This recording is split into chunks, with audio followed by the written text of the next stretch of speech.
En el marco del curso de Medicina General, organizado por PLM y patrocinado por Laboratorio AC Pharma, voy a presentarles el módulo del acné y su tratamiento farmacológico.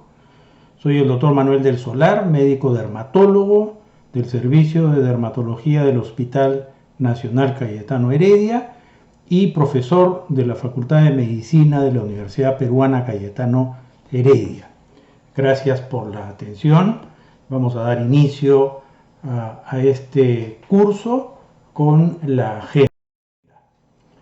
Vamos a abordar los siguientes tópicos: la definición de la enfermedad, aspectos epidemiológicos, un aspecto muy importante que es la fisiopatología, que nos va a permitir entender el contexto de la enfermedad, su clasificación y finalmente el tratamiento farmacológico y no farmacológico de esta entidad. En cuanto a la definición, debemos decir que acné es una enfermedad inflamatoria crónica de la unidad pilosebácea de etiología multifactorial con resolución espontánea en plazos variables. Es decir, es una enfermedad crónica y es una enfermedad que tiene muchos factores que están involucrados en su etiopatogenia. Suele aparecer durante la pubertad y adolescencia, aunque no es infrecuente en niños y adultos, afectando a ambos sexos. Esta enfermedad se caracteriza por el desarrollo de comedones, los cuales son las lesiones elementales que constituyen a esta entidad, pero además presenta otras lesiones cutáneas como pápulas, pústulas, nódulos y quistes con diversos grados de severidad, caracterizando a esta entidad muy frecuente.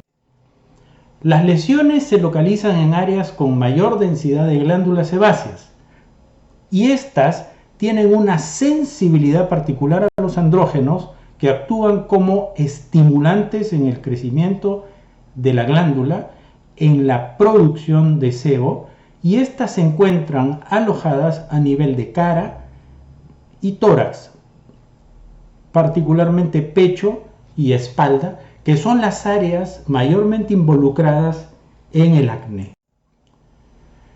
El acné puede dejar secuelas cicatriciales y esa es una de las razones por las que debemos actuar precozmente para evitar la formación de estas cicatrices que pueden ser físicas y evidentemente afectar la esfera afectiva. Causa un efecto negativo sobre el bienestar emocional y la funcionalidad social. Es decir, el paciente suele conducirse al aislamiento.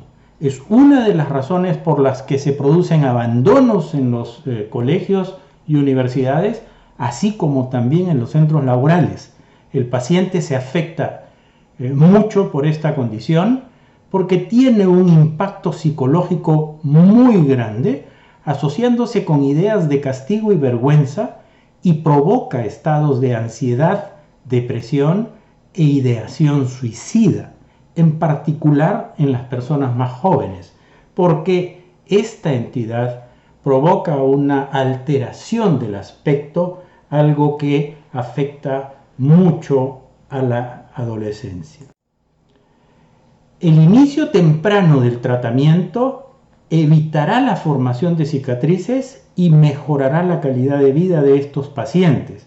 Por lo tanto, es una enfermedad de la piel que requiere un tratamiento adecuado, precoz, oportuno y efectivo para que el paciente resuelva el problema sin mayores problemas. Desde el punto de vista epidemiológico, debemos decir que esto es una enfermedad muy frecuente.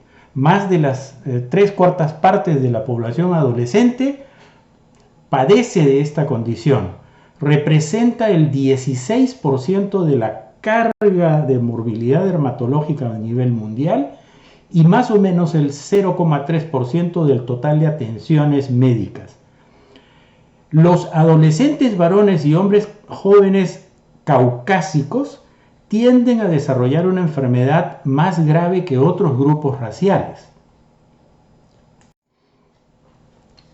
Individuos con trastornos endocrinológicos tienen mayor riesgo para el desarrollo de acné con formas más severas de enfermedad y menos sensibles al tratamiento estándar.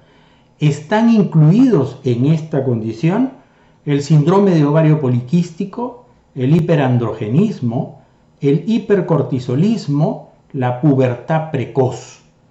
Aquí tenemos en la imagen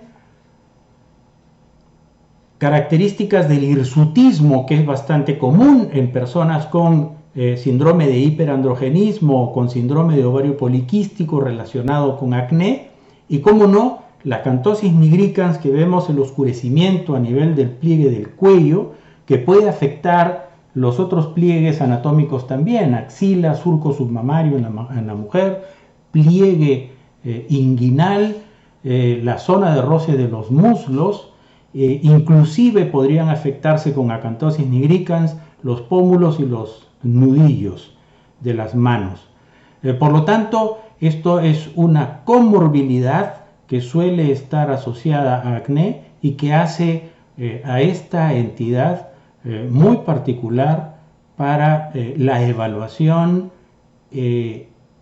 endocrinológica para la solución del problema.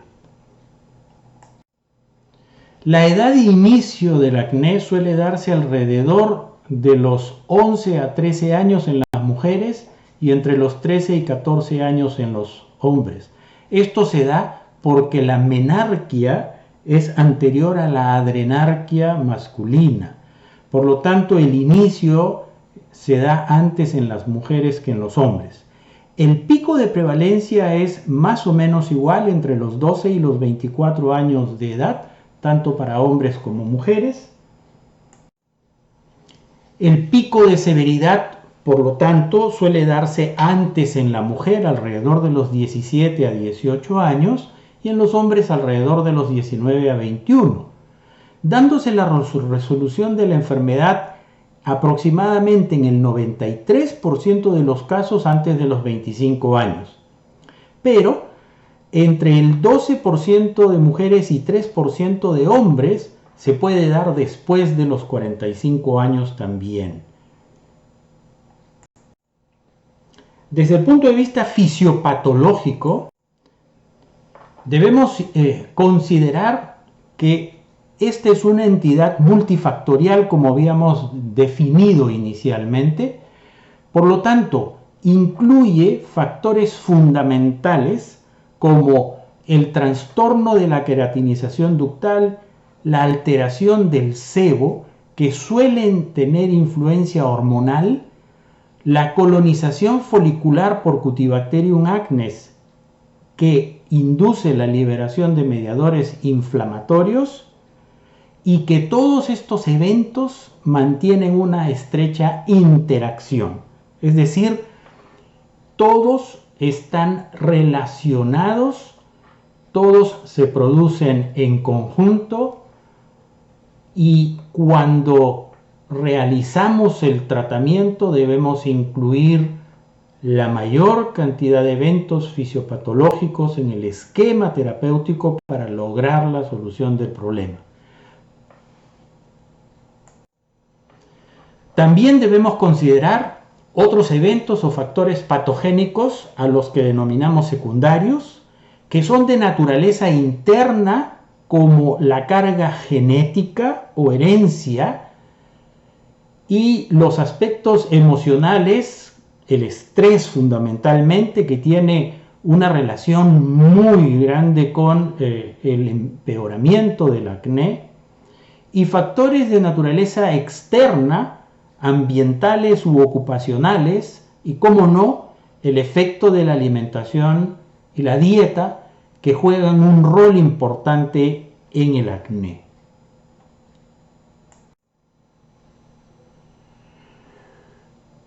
Vamos a ver cada uno de estos aspectos fisiopatológicos, empezando con los trastornos de queratinización ductal. Aquí tenemos que considerar que la proliferación de queratinocitos foliculares y la cohesividad del corneocito van a llevar al desarrollo de un tapón hiperqueratótico que ocasiona un fenómeno de cuello de botella en el conducto pilosebáceo, causando una obstrucción mecánica y retención del contenido, específicamente el sebo. La hiperqueratinización folicular y la retención de queratinocitos conducen a la formación del microcomedón, y este es un evento crucial en el desarrollo de la enfermedad. El microcomedón, por lo tanto, es la manifestación inicial del acné y es, en esencia, una lesión inflamatoria.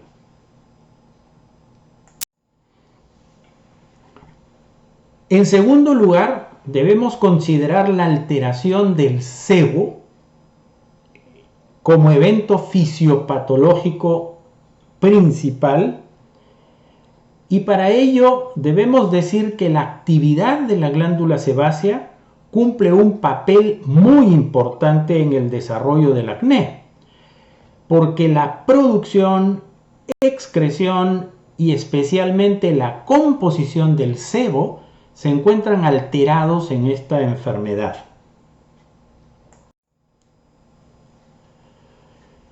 La producción de sebo está regulada principalmente por influencia hormonal y por los retinoides. Los andrógenos, así como la hormona de crecimiento, la insulina, el factor de crecimiento similar a la insulina y la melanocortina, promueven el crecimiento de la glándula sebácea y la secreción de sebo. Estos son los factores hormonales que están involucrados en el proceso de producción de sebo. Y por otro lado, los retinoides inhiben la diferenciación del sebocito, reduciendo el tamaño de la glándula sebácea y suprimiendo la producción de sebo. Por lo tanto, mientras los factores hormonales estimulan la producción, induciendo una respuesta mayor al estímulo, los retinoides, por el contrario, inhiben o suprimen la producción de sebo, y en ese juego entre el estímulo y la supresión se va a dar el efecto fisiológico natural. Normalmente el sebo tiene una composición que está dada por triglicéridos en su mayor porcentaje, alrededor del 60%, ceramidas y linoleatos en un 26%, escualeno 12% y colesterol y ésteres de colesterol alrededor del 5%. Estos elementos constituyen el sebo, que tiene distintas acciones a nivel del órgano cutáneo. Tienen una acción lubricante e hidratante, mantienen la integridad, por lo tanto, del estrato córneo para su función protectora de barrera aislante. Tienen una acción fotoprotectora contra la radiación ultravioleta B particularmente. Tienen una acción antioxidante lipofílica y, muy interesante, tienen una acción antibacteriana por efecto del ácido oleico y palmitoleico constituyentes del sebo. Cuando se alteran estas funciones, es decir, se produce un aumento de la producción de sebo, denominado hiperseborrea, o se producen cambios en la composición del mismo, a lo que se denomina diseborrea, se favorece la proliferación de Cutibacterium acnes, que es la bacteria involucrada en este proceso, al provocar un medio anaerobio, y con ello contribuyen con la respuesta inflamatoria. Es decir, la hiperseborrea y la diseborrea van a favorecer la proliferación bacteriana, generando un medio anaerobio que va a contribuir con la respuesta inflamatoria del acné. Y habíamos mencionado al Cutibacterium acnes, esta bacteria que está involucrada en el proceso de fisiopatogénico del acné. Es una bacteria gram positiva, microaerófila o anaerobia facultativa, que desarrolla en este entorno anaerobio de la unidad pilosebácea de los seres humanos, que son ambientes ricos en ácidos grasos. Estos son el sustrato alimentario del Cutibacterium, y en menor cantidad encontraremos a esta bacteria sobre la epidermis. Por lo tanto, fundamentalmente se encuentra a nivel del folículo pilosebáceo. Por lo tanto, esta bacteria forma parte de la microbiota natural de la piel, constituyendo un complejo ecosistema con otros microorganismos, tanto bacterias como levaduras, específicamente Malassezia furfur, algunos virus, parásitos como el Demodex, que se ven involucrados por su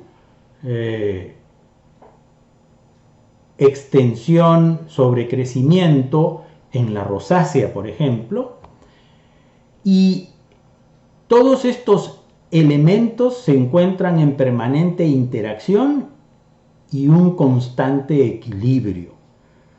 Las alteraciones en este ecosistema cutáneo y el desequilibrio entre sus componentes, a lo que denominamos disbiosis, se traducen en diversas enfermedades, entre ellas el acné. Algunos filotipos del Cutibacterium acnes, en particular los filotipos 2A y 2B, tienen capacidad para producir biofilms o biopelículas que, además de contribuir con la formación del comedón, los hacen menos sensibles a la vigilancia inmune y los vuelven menos susceptibles a los antibióticos.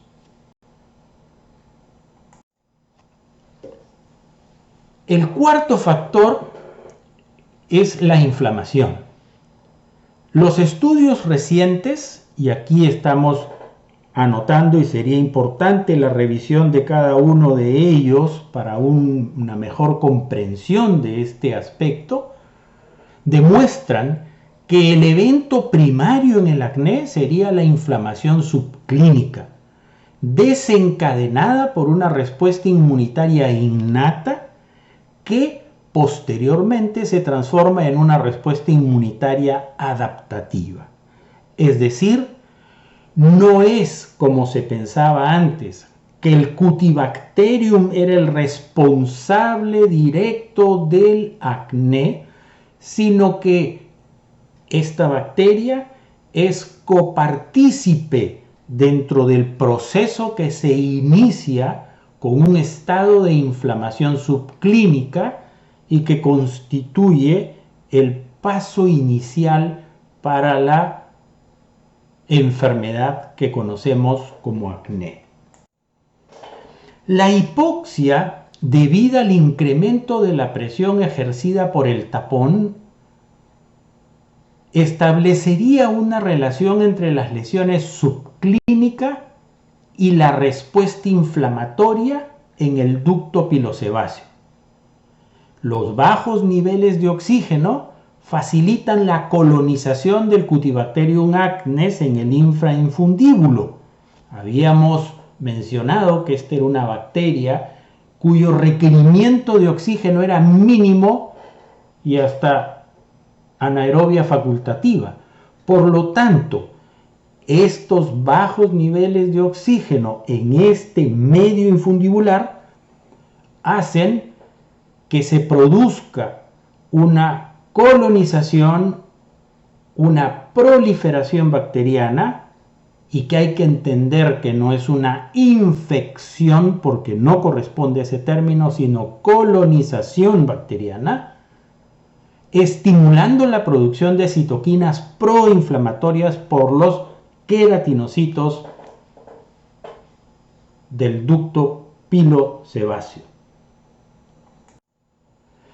El entendimiento y control de todos los eventos fisiopatológicos ayudarán al médico tratante a diseñar estrategias terapéuticas eficaces y seguras.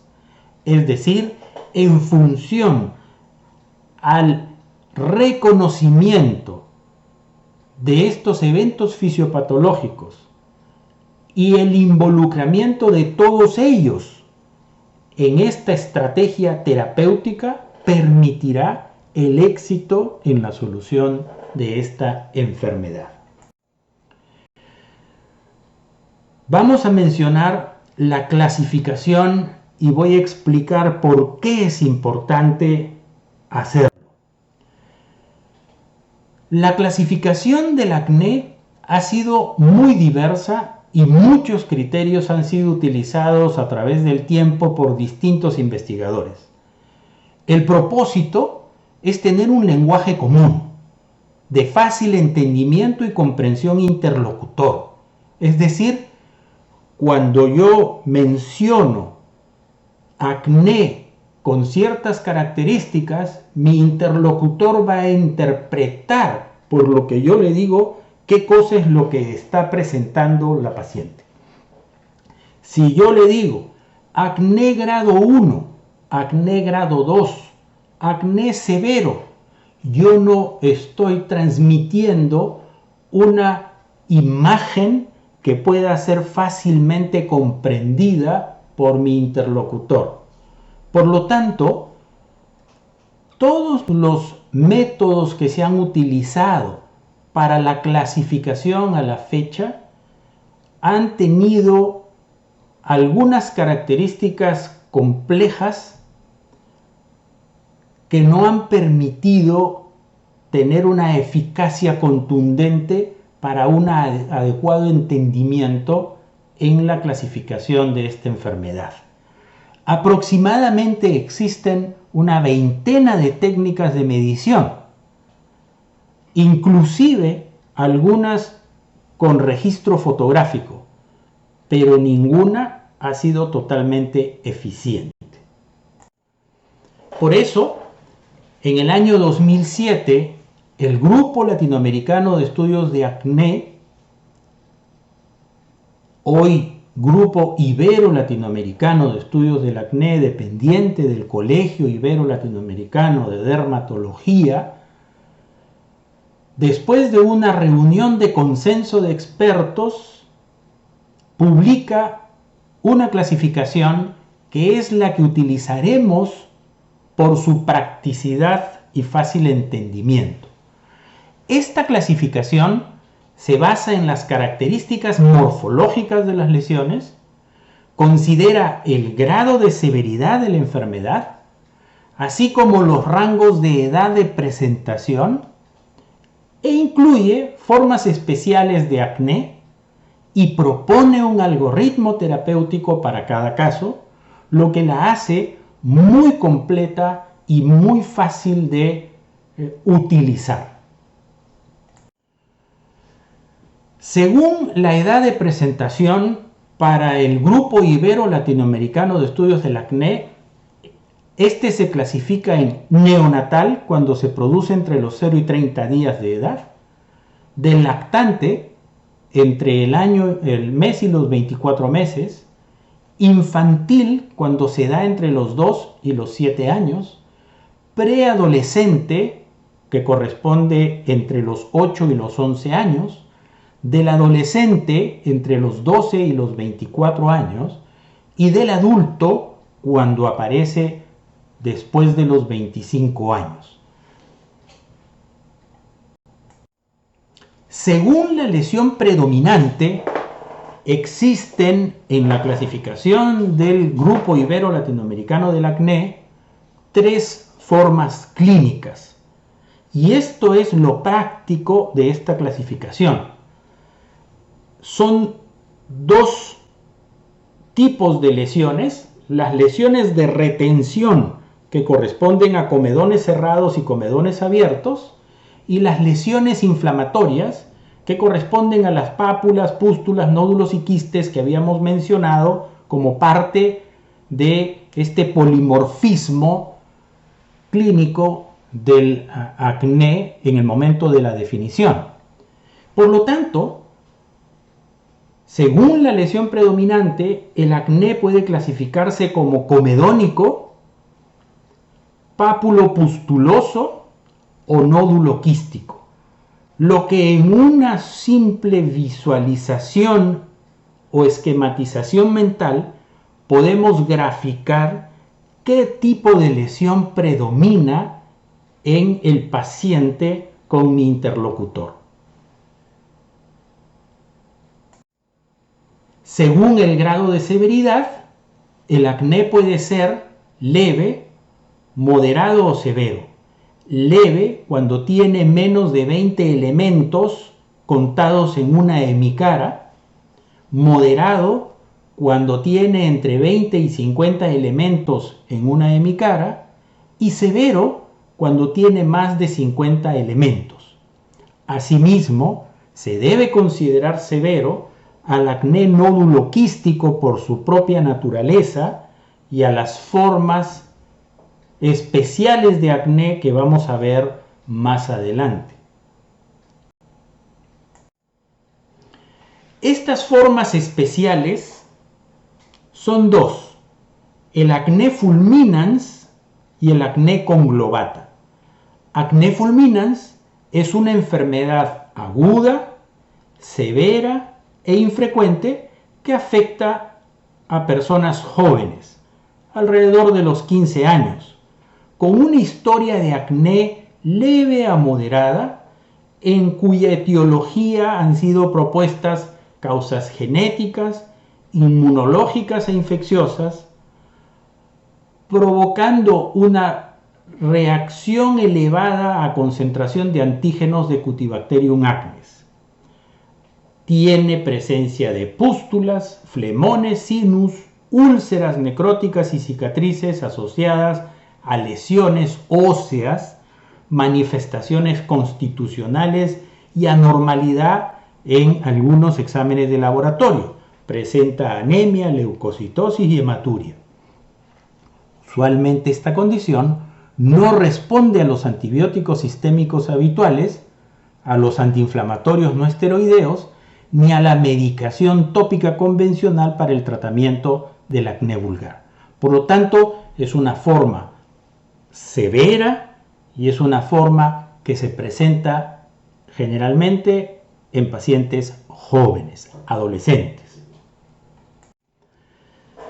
Por el contrario, acné conglobata es una enfermedad inflamatoria crónica, también severa, pero afecta a varones adultos entre 18 y 30 años. Y las lesiones suelen exceder las áreas habituales de la presentación del acné. Pueden comprometer cuello, miembros superiores, abdomen, glúteos, axilas, ingles y periné. Se presentan múltiples comedones que pueden ser poliporados, quistes y abscesos, y puede asociarse en el mismo paciente 3 condiciones importantes: hidradenitis supurativa, celulitis disecante del cuero cabelludo y seno pilonidal. Los 3 junto con el acné conglobata constituyen el síndrome de obstrucción de folículo terminal, que es una entidad bastante severa cutánea.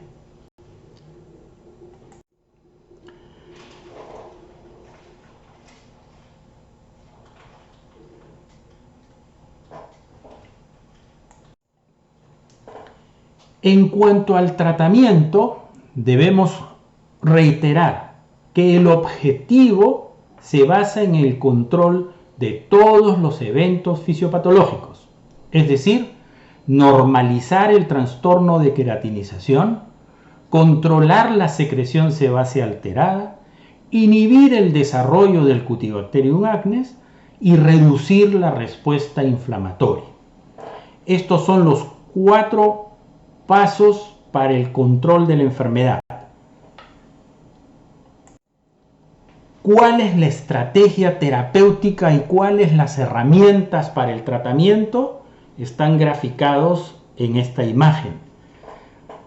Utilizamos el esquema de terapia farmacológica, terapia de mantenimiento, los cuidados dermocosméticos, que son muy importantes y los vamos a mencionar luego, algunos procedimientos quirúrgicos, que son fundamentalmente de manejo de especialidad, el manejo de la dieta, que la vamos a discutir, y el manejo multidisciplinario y acompañamiento emocional para garantizar el éxito en la solución del problema.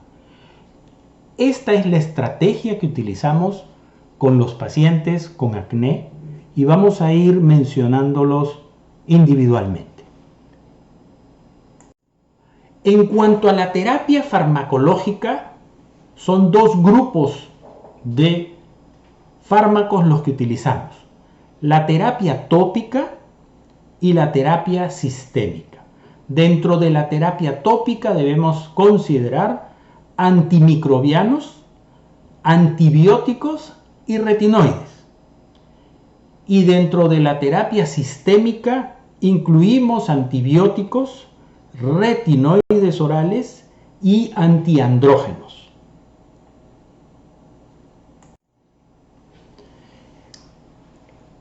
¿Cuál es el mecanismo de acción de cada uno de estos grupos de medicamentos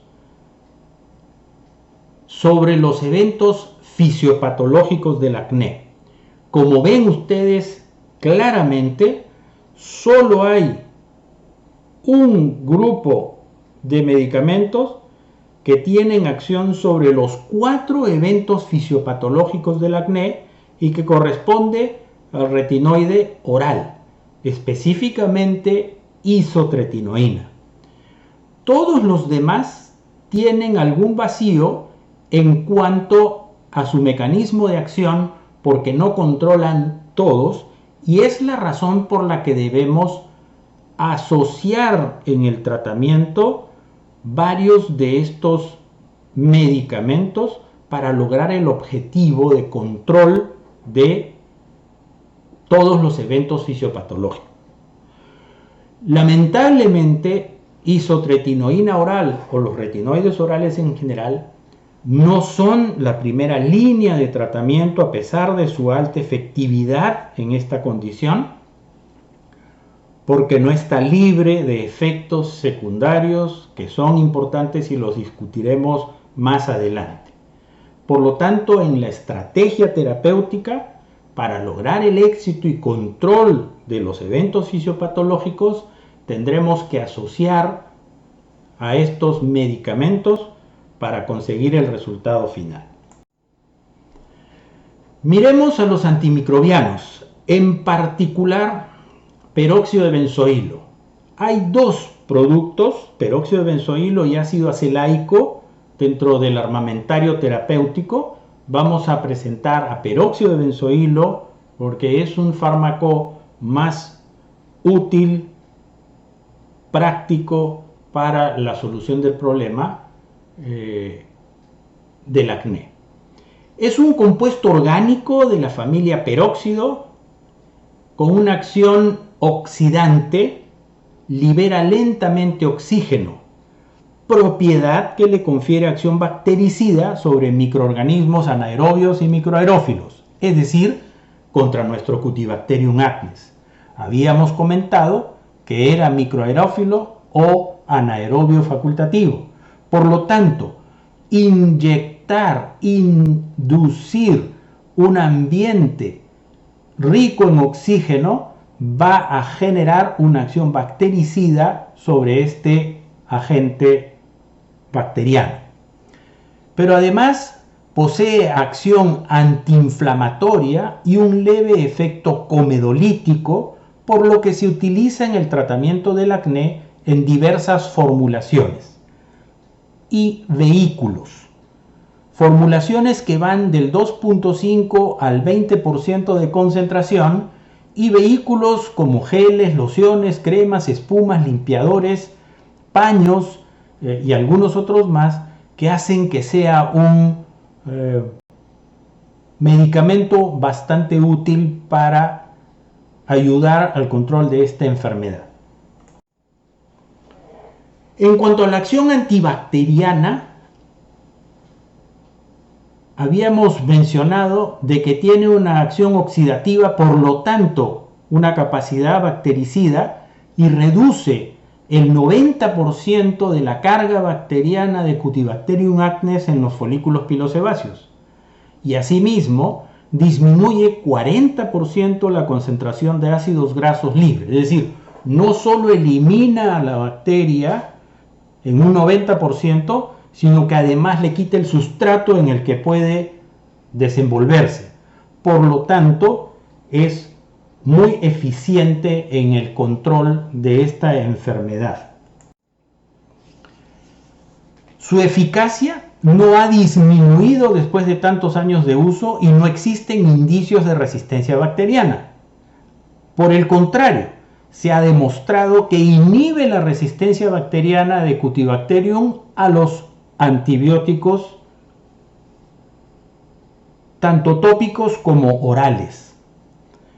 Es entendible, ya que su acción es infundir oxígeno y generar un entorno negativo para la bacteria, por lo tanto este mecanismo de acción lo hace fundamental para la eliminación del Cutibacterium. Asimismo, habíamos mencionado que tiene un efecto comedolítico, porque modifica la queratinización epidérmica, eliminando los comedones, contribuyendo a que se reduzca su número y tamaño, e impide la reconstrucción del comedón. Y por otro lado, en cuanto a la acción antiinflamatoria, debido a su citotoxicidad sobre los neutrófilos y la inhibición en la migración de factores quimiotácticos de polimorfos nucleares, por lo tanto, contribuye con una acción antiinflamatoria en el entorno del folículo pilosebáceo. Lamentablemente, suele asociarse a efectos secundarios, muchos de los cuales son leves a moderados, pero causan incomodidad en muchos pacientes.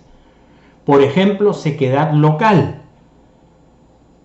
Es responsable de irritación y enrojecimiento cutáneo, causante de prurito y en algunos casos dolor en el lugar de aplicación, y en algunos casos, entre el 1 y 3% está mencionado, puede causar dermatitis de contacto.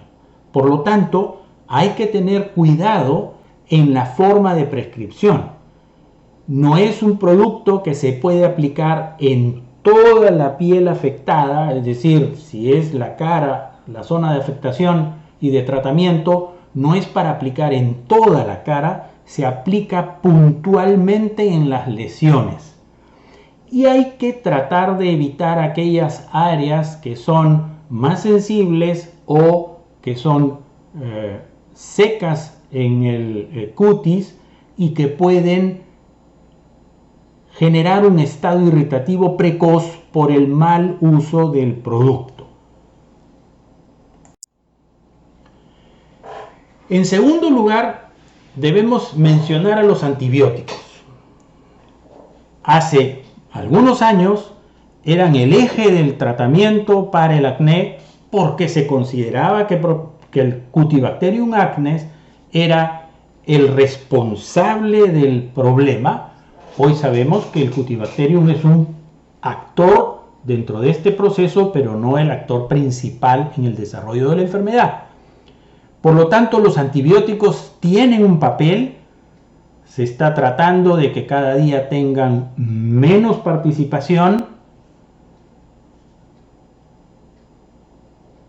pero dentro del tratamiento es muy frecuente la utilización tanto tópica como oral de estos fármacos, que logran el control del acné por una combinación de mecanismos: antibacteriano, antiinflamatorio e inmunomodulador. En cuanto a los antibióticos tópicos, no deben ser utilizados como monoterapia.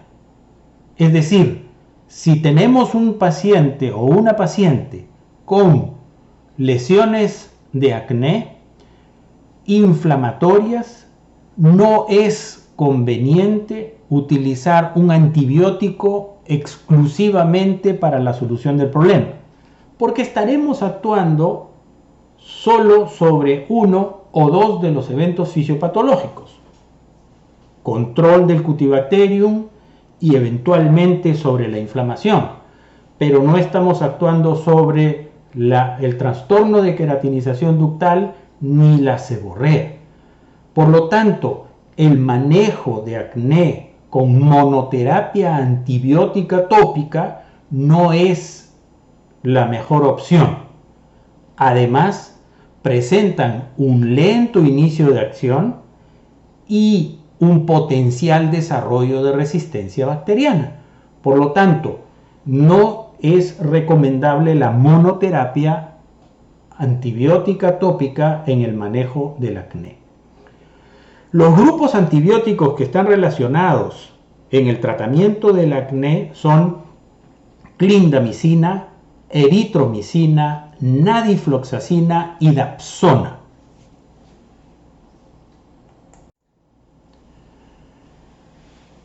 Las combinaciones fijas, es decir, cuando en el mismo chisguete tenemos un antibiótico y un antimicrobiano como el peróxido de benzoilo, es mucho más eficiente para reducir la carga bacteriana que el propio antibiótico por sí solo.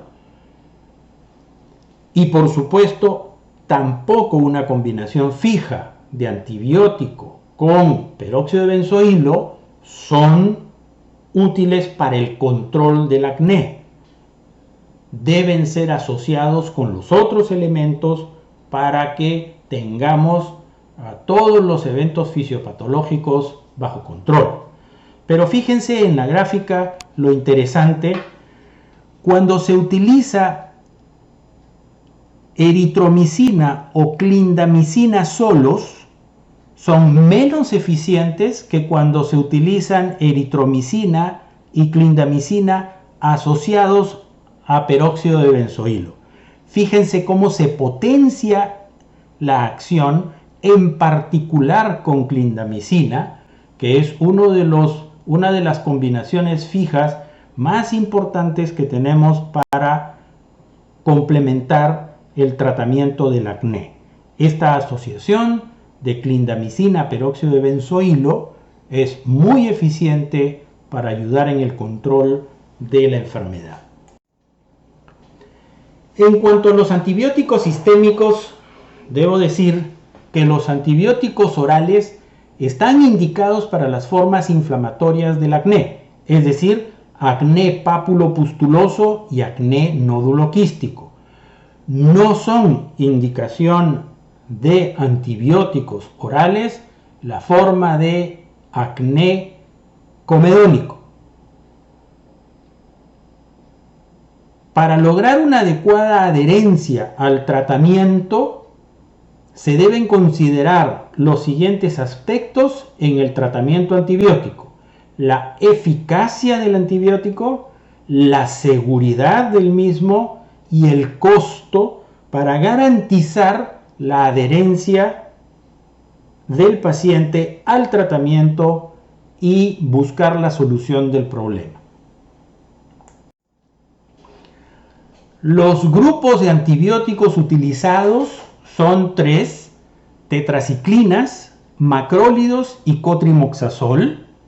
Son los 3 grupos de antibióticos que tienen efecto y acción en el control de Cutibacterium acnes para ayudar a la solución del problema del acné. Las dosis diarias de tratamiento son las habituales para cada antibiótico. Los estamos viendo en el cuadro dentro de este gráfico. Están tetraciclina, minoxiclina, doxiciclina, limeciclina, que es un medicamento muy seguro y muy bueno, eritromicina, acitromicina y cotrimoxazol, con las dosis habituales para el tratamiento de cuadros infecciosos, pero que en este caso tenemos el entendimiento de que no es manejo de una infección la que estamos realizando, sino para el control de la carga bacteriana. Por eso es que tienen que ser dosis antibacterianas del antibiótico las que vamos a utilizar para el control del Cutibacterium. Las tetraciclinas son la primera línea terapéutica y constituyen el grupo antibiótico más utilizado. Poseen acción bacteriostática, suprimen la producción y la actividad de la lipasa bacteriana del Cutibacterium acnes, aquella que se encarga de metabolizar los triglicéridos en ácidos grasos libres, disminuyen la concentración de ácidos grasos libres, por lo tanto butírico, propiónico y sebaleico, que causan hiperqueratinización folicular y contribuyen con la inflamación. Por lo tanto, al suprimir la producción y la actividad de la lipasa, se reduce la concentración de estos ácidos grasos libres, que los hemos mencionado, y este hecho reduce la hiperqueratinización folicular y de esa forma se contribuye al efecto antiinflamatorio.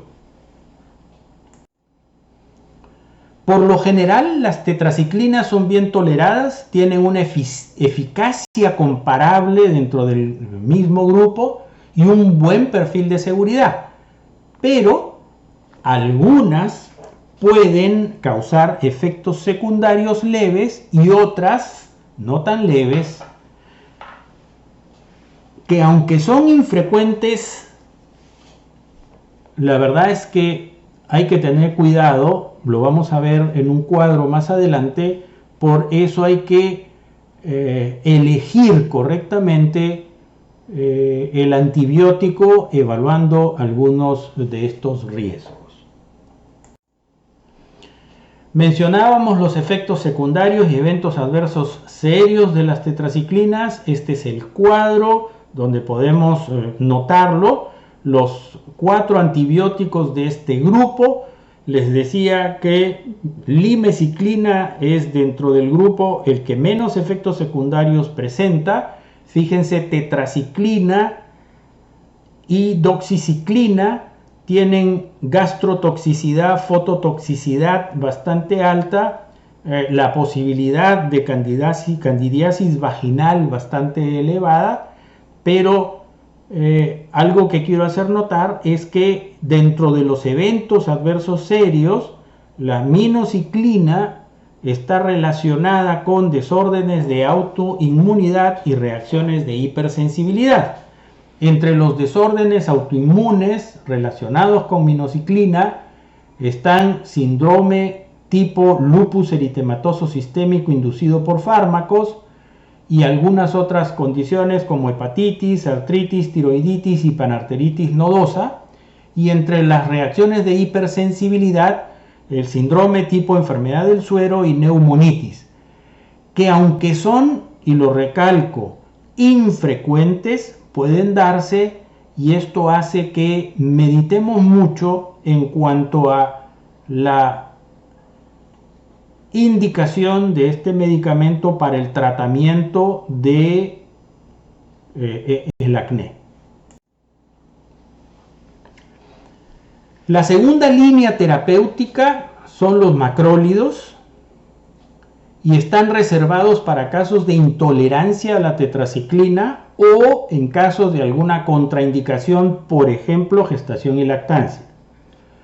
Los macrólidos bloquean la síntesis de proteínas, tienen acción bacteriostática y cada año son más frecuentes los casos de resistencia bacteriana. Los fármacos de este grupo son eritromicina y acitromicina. Y el tercer grupo y tercera línea terapéutica corresponde al cotrimoxazol, que es la combinación de trimetoprim sulfametoxazol, que actúa alterando el metabolismo celular bacteriano, es un antimetabolito. De los tres grupos, este tiene acción bactericida, los otros dos tienen acción bacteriostática. Su uso puede reservarse para casos de resistencia a tetraciclinas y macrólidos. Se absorbe el cotrimoxazol en el tracto gastrointestinal y se elimina por acetilación hepática, razón por la que en algunos casos, por ejemplo acetiladores lentos, se pueden acumular metabolitos tóxicos causando eventos adversos y reacciones de hipersensibilidad que son bastante serios. Desde el punto de vista cutáneo, eritema pigmentario fijo, síndrome de Stevens-Johnson y necrolisis epidérmica tóxica, que son entidades bastante severas y que requerirían, las dos últimas, internamiento del paciente. Y discrasias sanguíneas también. En cuanto a la duración del tratamiento antibiótico, requiere un periodo mínimo de 6 a 8 semanas y un máximo de 12 semanas. Se debe evitar el uso prolongado de antibióticos orales para reducir el desarrollo de resistencia bacteriana. Antiguamente, los tratamientos para el acné eran muy largos, 6, 12, 18 meses de tratamiento, y muchas veces no se lograba el control de la enfermedad. Hoy, si después de 12 semanas no hemos controlado con el antibiótico las lesiones inflamatorias, debemos repensar nuestro esquema terapéutico. Por ejemplo, sugerir el cambio de esquema generalmente por isotretinoína oral. Si es necesario continuar por un periodo más largo de las 12 semanas, entonces se recomienda asociar peróxido de benzoilo o una combinación fija de peróxido de benzoilo con antibiótico, dado que el riesgo mayor en la extensión del tiempo de tratamiento es la resistencia bacteriana. El peróxido de benzoilo nos va a ayudar con la inhibición de esta condición.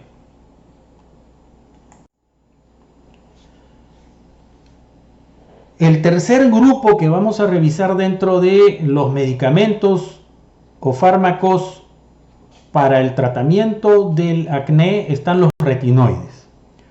Los retinoides son un término genérico que abarca compuestos naturales con actividad biológica de la vitamina A y sus análogos sintéticos. La vitamina A es necesaria para el crecimiento, la reproducción, la visión, especialmente nocturna, y para la proliferación y diferenciación del tejido epitelial, especialmente de la piel. La vitamina A se almacena en el hígado conteniendo el 90% de la reserva. Habíamos comentado, por ejemplo, cuando hablábamos de la función de la glándula sebácea, que los retinoides tenían una acción inhibitoria de la producción de sebo y del crecimiento de la glándula sebácea. La modificación de la molécula de la vitamina A permitió la producción de 3 generaciones de retinoides sintéticos, varios de ellos con acción antiacné, que son de uso tanto tópico como sistémico. Los 3 grupos son no aromáticos, monoaromáticos y poliaromáticos. Dentro de los no aromáticos se encuentran la tretinoína, la isotretinoína y la alitretinoína. Los 2 primeros con uso en el tratamiento del acné.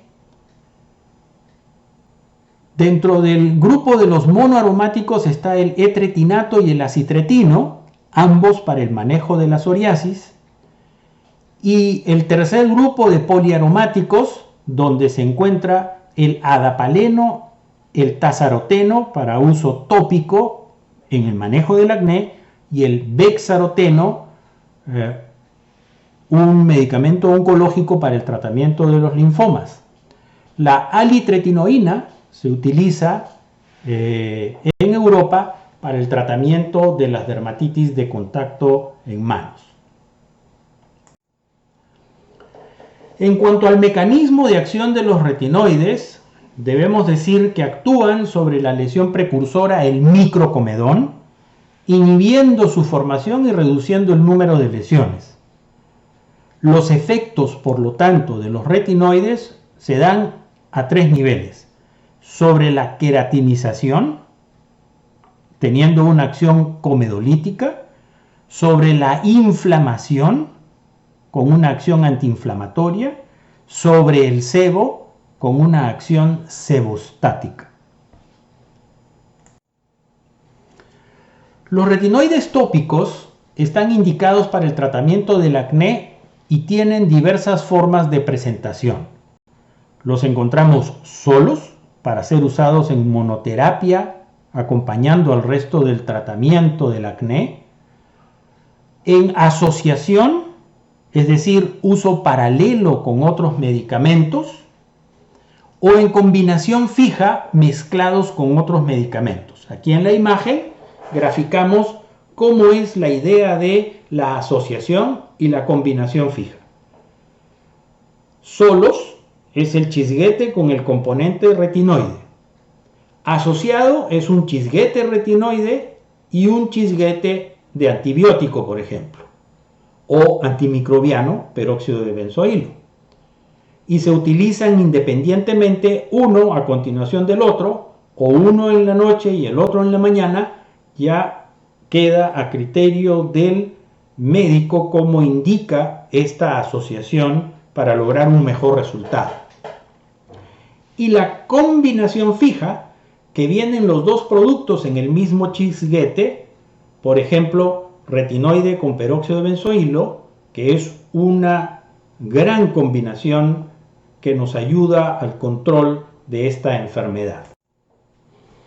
Dentro de los retinoides tópicos, el adapaleno se ha convertido en uno de los elementos, uno de los fármacos más útiles, junto con el peróxido de benzoilo, entre los antimicrobianos, para el control de la enfermedad.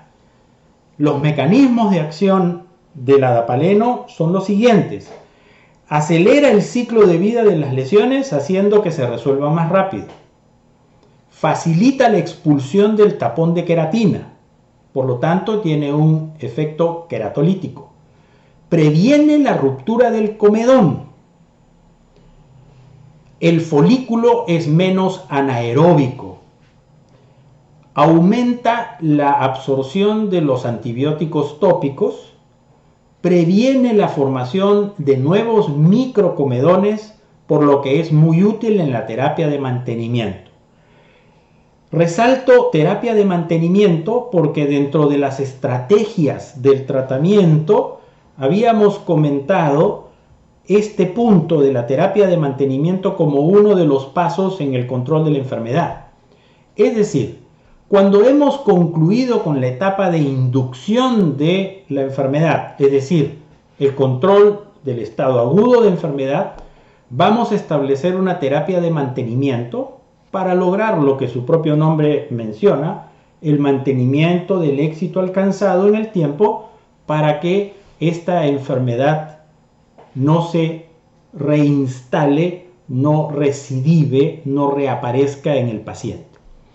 Se considera que si después de 12 semanas de haber concluido con el esquema de tratamiento que ya hemos recomendado, el paciente no ha tenido un tratamiento de mantenimiento, las lesiones tienden a reinstalarse, a reaparecer. Por lo tanto, la terapia de mantenimiento es fundamental para lograr el éxito en la solución del problema y el control de la enfermedad. Recuerden que esta es una enfermedad crónica y es una enfermedad que está estimulada por un factor hormonal, especialmente andrógenos. Por lo tanto, en la etapa adolescente, en la que hay una efervescencia androgénica, van a tener el riesgo de recidiva de lesiones si es que no se instala una terapia de mantenimiento adecuada en estos pacientes. En cuanto a la terapia de combinación, mencionábamos a retinoide y peróxido de benzoilo.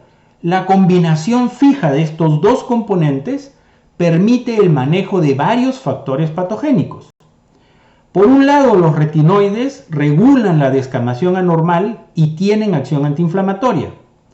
Y por otro, el peróxido de benzoilo reduce la carga bacteriana, tiene acción comedolítica y tiene acción antiinflamatoria. Por lo tanto, es un joint venture, es una unión destinada a ganar para lograr el éxito en la solución del problema del acné. Aquí vemos algunos reportes. Este corresponde a Cook-Bolden del año 2006, en el que concluye que el alto nivel de satisfacción del paciente con el gel de adapaleno 0,1% traduce un alto nivel de adherencia al tratamiento, incluido el tratamiento de mantenimiento. Es decir, hay un grado de satisfacción alto que ha permitido un alto nivel de adherencia y que ha hecho que el paciente persista con un tratamiento de mantenimiento posterior. Esto mejora la calidad de vida del paciente con acné. Un segundo reporte que corresponde a Kim del año 2016 concluye que la formulación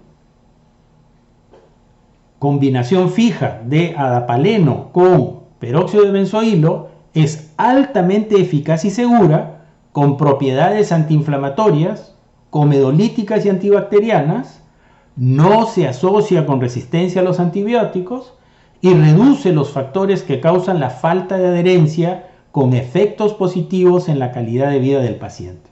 Es decir, un paciente satisfecho, un paciente que tiene una mejora en las condiciones de su calidad de vida, producto del uso de una combinación fija de medicamentos.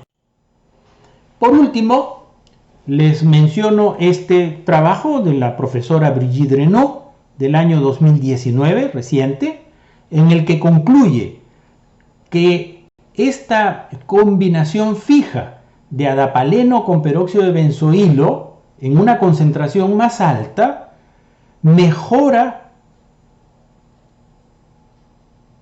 el recuento de cicatrices atróficas en comparación con la aplicación tardía a las 24 semanas. Es decir, mientras más precoz sea el inicio del tratamiento con retinoides tópicos y si es combinación fija con peróxido de benzoilo, mucho más eficiente la solución y evitar la formación de cicatrices atróficas.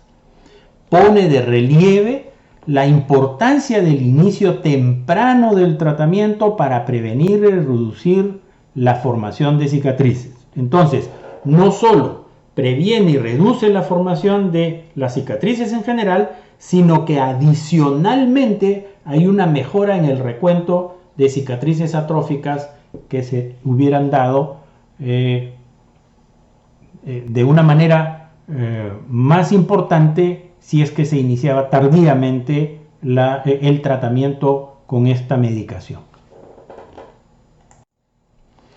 Pero igual que lo que sucede con el peróxido de benzoilo, no todo lo que brilla es oro, y todos los medicamentos, en general todos, tienen eventos adversos, efectos secundarios.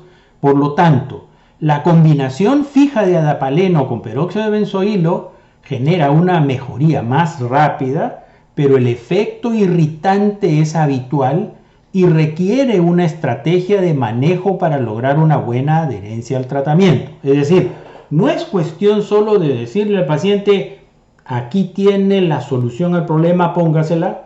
No, hay que establecer una estrategia, hay que planear la estrategia de solución.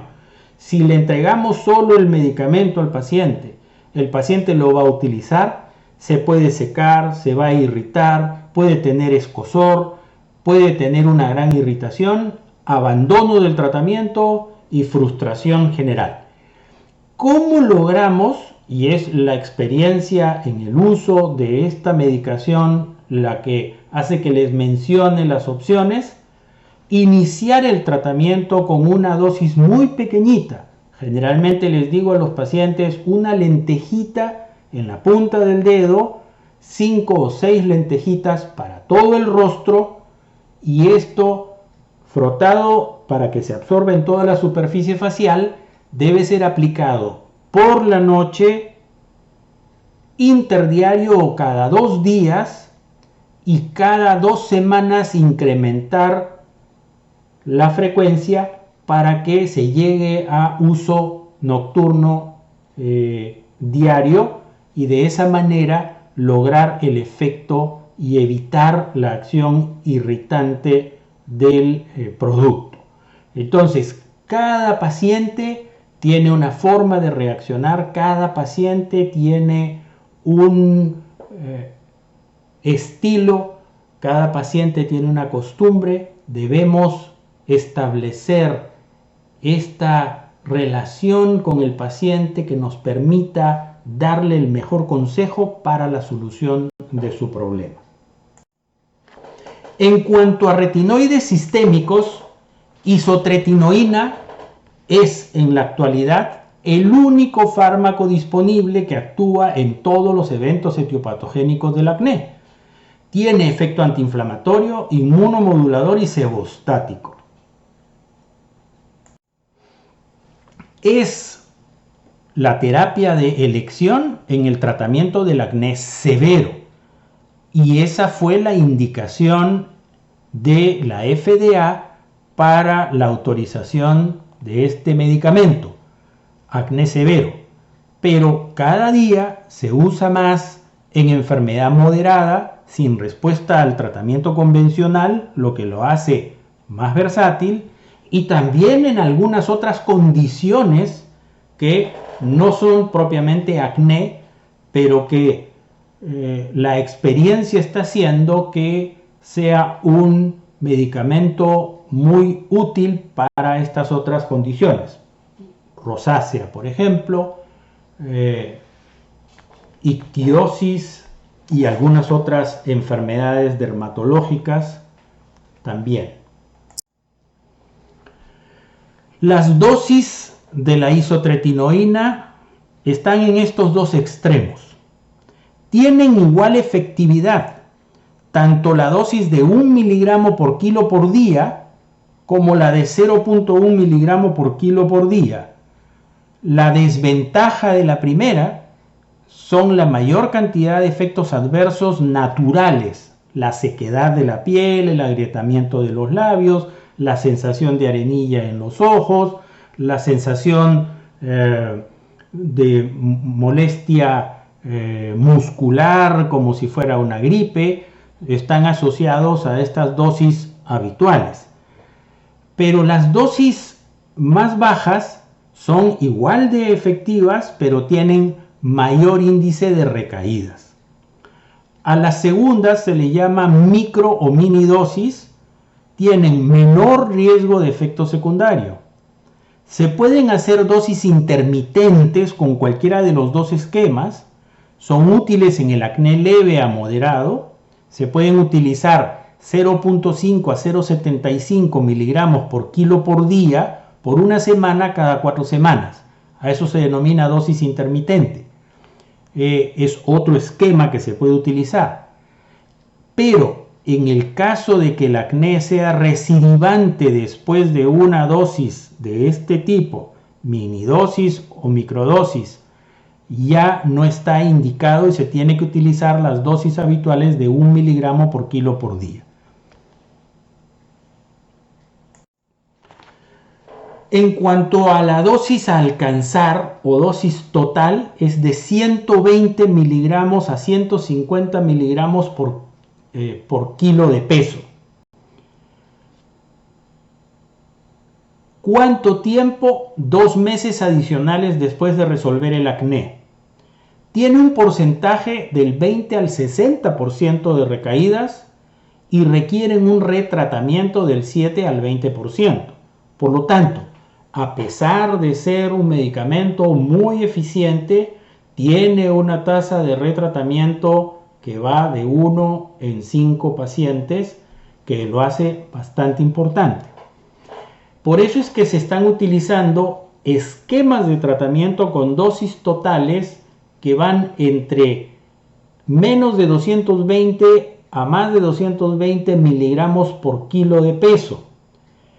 La duración va hasta 1 mes después de la resolución del acné y las recaídas bajan. Con el primer esquema con menos de 220 a 47% y con las dosis totales mayores de 220 miligramos por kilo de peso a 26%. Sin embargo, dosis tan prolongadas prolongan también los efectos secundarios que habíamos comentado de sequedad, agrietamiento de labios, etcétera, que suelen incomodar mucho al paciente cuando se hacen dosis más altas y por más tiempo. Sin embargo, esto lo menciono solo como concepto porque este es un medicamento que solo puede ser recomendado por el médico especialista. ¿Por qué razón? Porque tiene efectos secundarios frecuentes, está asociado a eventos adversos psiquiátricos y teratogenicidad. La recurrencia es variable, puede ser necesario el retratamiento como habíamos comentado. Y justamente en el año 2006 la FDA creó el programa iPledge REMS, que es un programa de control de uso del medicamento para el prescriptor, para el farmacéutico y para el paciente, en el que se hace una advertencia y se le informa sobre los riesgos graves de la isotretinoína en mujeres embarazadas. Por lo tanto, este programa en Estados Unidos generó algunos inconvenientes entre los dermatólogos por la exigencia en cuanto al tema de supervisión y registro que debía llevarse y que aún se mantiene vigente para el tratamiento del acné. Este efecto teratogénico es un inconveniente y hace que en muchos países la autorización para su prescripción solo corresponda al médico especialista. Como siguiente herramienta vamos a hablar de los cuidados dermocosméticos en el acné. La alteración de la barrera cutánea es una condición frecuente en el acné, sea como consecuencia de la propia enfermedad o como resultado del tratamiento. Por ejemplo, lo que acabamos de comentar, isotretinoína, retinoides, peróxido de benzoilo, tienen una acción secante, irritante, y esto actúa a nivel de barrera cutánea alterándola, y esto va a generar algunos efectos importantes en la condición general de la piel del paciente. Esta alteración conduce a un incremento en la pérdida transepidérmica de agua que lleva a una disminución de la hidratación epidérmica y sequedad cutánea. La alteración de la barrera cutánea también se relaciona con una perturbación en la producción y composición del sebo. Se modifica el pH cutáneo en esas condiciones, normalmente ácido, llevándolo a un estado neutro o alcalino, acentuando la respuesta inflamatoria. Es decir, el pH está directamente relacionado, el pH de la piel está directamente relacionado con la respuesta inflamatoria, y por eso es que los pacientes con una alteración en la composición del sebo, que se altera esta acidez en la piel, va a tener mayor inflamación en esta condición y algunas otras, por ejemplo la rosácea, por ejemplo dermatitis atópica, por ejemplo psoriasis, que van a generar un incremento en la respuesta inflamatoria. Para coadyuvar en la solución del acné se debe tener en cuenta la reparación de la barrera cutánea a través de una adecuada limpieza e hidratación. La restitución del pH es muy importante, la recuperación y mejoramiento de las condiciones naturales de la piel y una adecuada fotoprotección, como vamos a ver más adelante.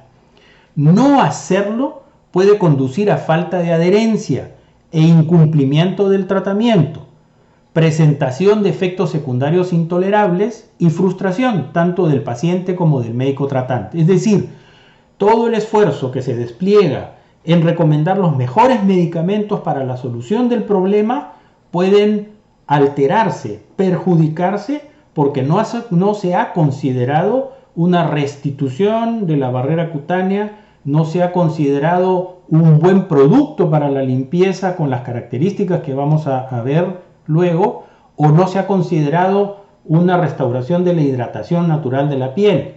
Entonces, a pesar de que estos son elementos complementarios a la solución del problema, son fundamentales para lograr el éxito en la solución del tratamiento. En cuanto a la limpieza, debemos decir que el objetivo es eliminar el exceso de sebo y las partículas de polución ambiental que se adhieren a la piel. Es decir, no es barrer con el manto lipídico de la piel para dejar la piel seca. Esto solo consigue alterar la superficie cutánea y agravar, acentuar los problemas inflamatorios de la piel.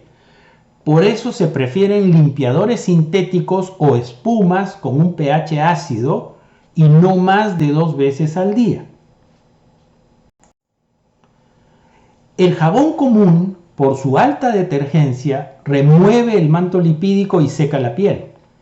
Y por su pH alcalino, altera la acidez natural de la piel, afectando la función de barrera cutánea. Por lo tanto, los jabones comunes no son aconsejables para el manejo del acné y algunas otras condiciones que cursen con piel sensible. No el jabón común, no el jabón antibacterial, que tienden a generar alteración también de esta microbiota que normalmente se encuentra en equilibrio y que en estas condiciones ya ha generado una disbiosis importante. Un jabón antibacterial también agravará más el proceso. En cuanto a hidratación, debemos mencionar que la epidermis contiene el 70% de agua y en el estrato córneo aproximadamente un 15%, produciéndose una pérdida natural en el proceso de queratinización. Es decir, desde el estrato basal al estrato córneo se pierde un 55% de agua solamente en el proceso de transición de células de un estrato al siguiente, produciéndose una pérdida natural y que va a generar una alteración en la elasticidad y función de barrera. Hay que considerar que la hidratación natural protege a la piel del daño ambiental y evita la pérdida transepidérmica de agua. Por lo tanto, el mantenimiento de la hidratación natural y así como la rehidratación de la piel van a generar cambios benéficos para el control de esta situación. Los hidratantes, humectantes y emolientes son productos que contribuyen con la recuperación del estado de hidratación cutánea.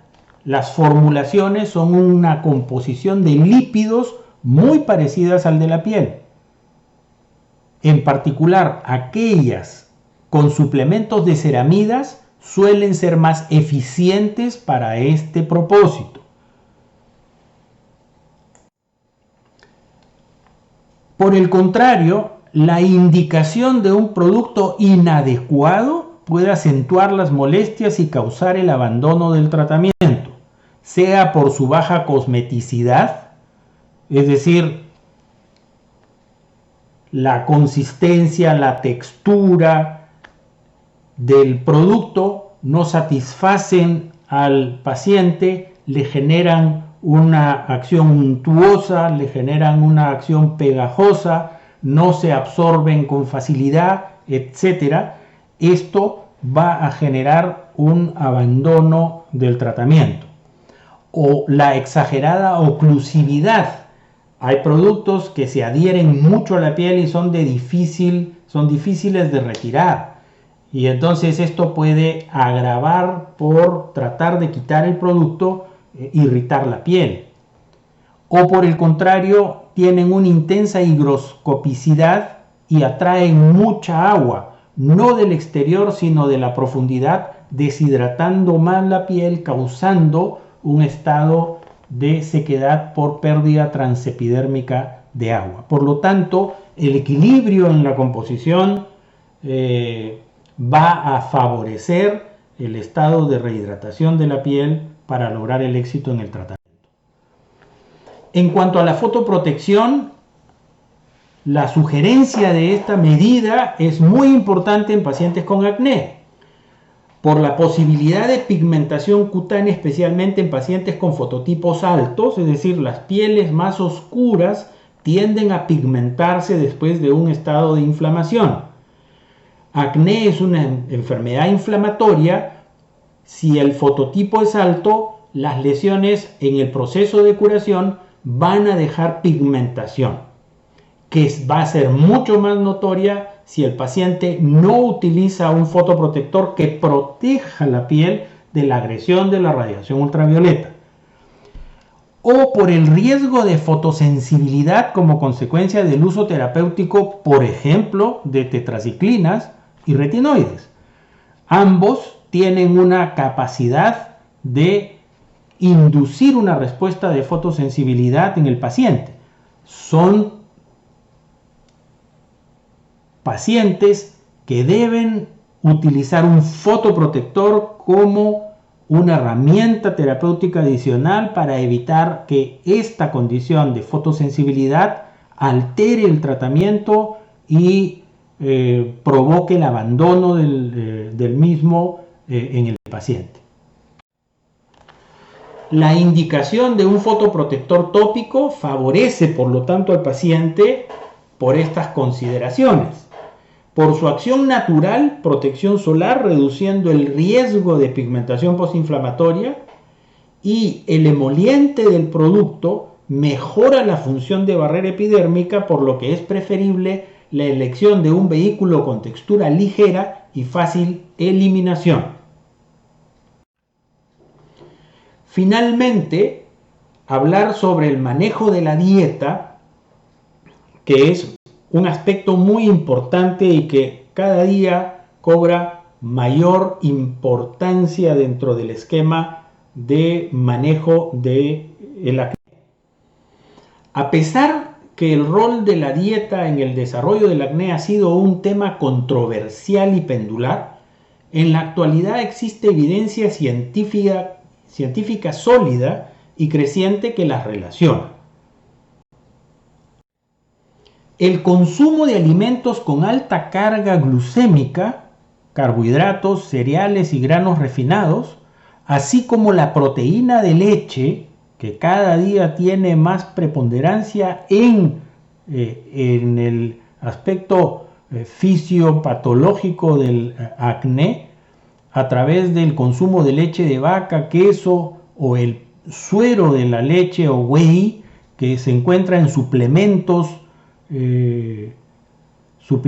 dietéticos o en productos que se utilizan para el crecimiento muscular en los gimnasios, que son característicos de la dieta occidental, han sido relacionados con el acné, sea como desencadenantes o agravantes del proceso. Aquí ven ustedes 3 artículos que vale la pena que los revisen. Este último es de este año, en el que tuve la suerte de participar, la relación entre dieta y acné en pacientes de Iberoamérica, y que realmente se establece la relación entre este tipo de dieta y el acné. Se ha demostrado, por el contrario, que la dieta con baja carga glucémica disminuye el número total de lesiones de acné, reduce la seborrea y contribuye con el control de la diseborrea.